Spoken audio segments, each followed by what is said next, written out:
భారత స్వాతంత్ర దినోత్సవ వేడుకలు రాజన్న సిరిసిల్ల జిల్లా కేంద్రంలోని ప్రభుత్వ జూనియర్ కళాశాల మైదానంలో ఘనంగా నిర్వహించారు. ఈ వేడుకలకు ప్రభుత్వ వేములవాడ ఎమ్మెల్యే ఆది శ్రీనివాస్ ముఖ్య అతిథులుగా హాజరై పోలీసుల నుంచి గౌరవ వందనం స్వీకరించారు. అనంతరం జాతీయ జెండాను ఆవిష్కరించారు. వివిధ శాఖల ద్వారా ఉత్తమ ప్రతిభ చూపిన ఉద్యోగుల సిబ్బందికి ప్రశంస పత్రాలు అందజేశారు. తదనంతరం విద్యార్థులు సంస్కృతి కార్యక్రమాలు వీక్షించారు.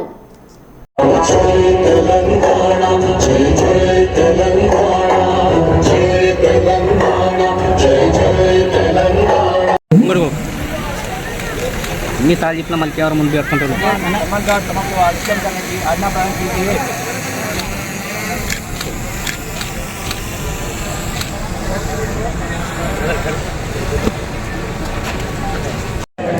రాజన్న ఆలయ అభివృద్ధికి చర్యలు వేములవాడ శ్రీ రాజరాజస్వామి ఆలయ అభివృద్ధికి VTDAకు 2024-25 ఈ రాష్ట్ర బడ్జెట్లో 50 కోట్ల రూపాయలు కేటాయించడం జరిగింది.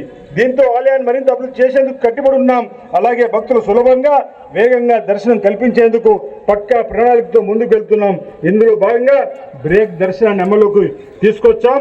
భక్తులకు వసతి కల్పించేందుకు దాదాపు 32 కోట్ల రూపాయల అంచనాలతో స్వామివారి గుడి స్థలంలో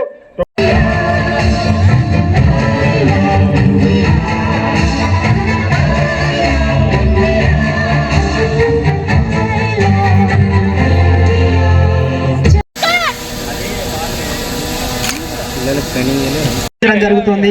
ఆ తర్వాత రెవెన్యూ డిపార్ట్మెంట్ సంబంధించిన అందరూ సిద్ధంగా ఉండాలి. ఎల్ రమేష్ గారు ఆ తదుపరి వివిధ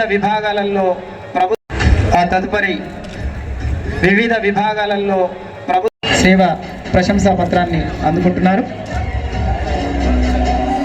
జరుగుతుంది. ఆ తర్వాత రెవెన్యూ డిపార్ట్మెంట్ సంబంధించిన అందరూ సిద్ధంగా ఉండాలి.